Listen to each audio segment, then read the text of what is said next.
Alors, le monsieur me demande c'est qui le pouvoir? C'est quoi son moteur et c'est quoi son énergie? Je vais essayer de faire simple. Le pouvoir, ce n'est pas un homme, ce n'est pas un président, ce n'est pas un général. Le pouvoir, c'est un système qui décide à votre place. Un système qui contrôle trois choses.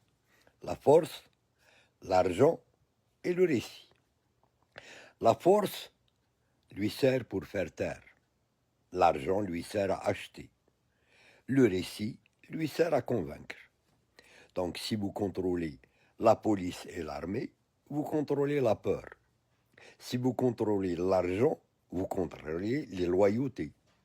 Si vous contrôlez le récit, vous contrôlez les esprits. Voilà le pouvoir. Maintenant, c'est quoi son moteur? Le moteur du pouvoir, ce n'est pas l'amour du pays, ce n'est pas l'idéologie et ce n'est pas la morale. Le moteur du pouvoir, c'est la survie. Un pouvoir veut durer toujours. Il peut changer de discours, il peut changer de visage, il peut changer de slogan, mais il ne change jamais d'instinct à rester en place. Et pour rester en place, il utilise trois leviers simples. Diviser, effrayer et fatiguer.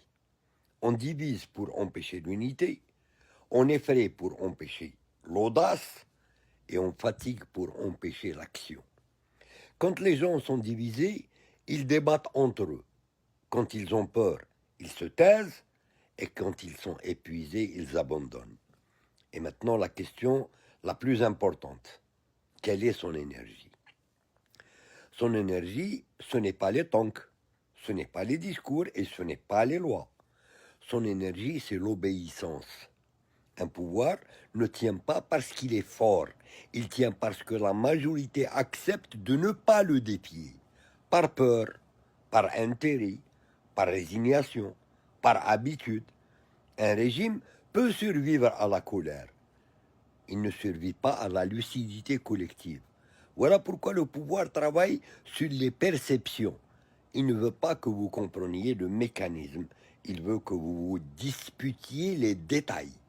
Il préfère que vous critiquiez des personnes plutôt que de comprendre la structure. Parce que tant que vous voyez un visage, vous ne voyez pas le système. Et tant que vous ne voyez pas le système, vous ne comprenez pas que le pouvoir est une relation. Le pouvoir existe parce qu'il est accepté, toléré, normalisé.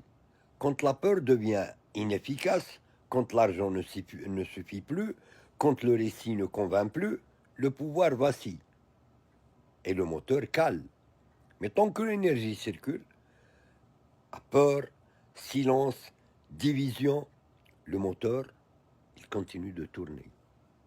Alors, la vraie question n'est pas qui est le pouvoir, la vraie question est pourquoi fonctionne-t-il encore?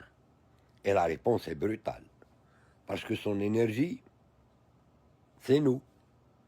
Comprendre cela, ce n'est pas un appel au chaos, c'est un appel à la lucidité. Un pouvoir fort n'est pas celui qui frappe, c'est celui qui n'a plus besoin de frapper.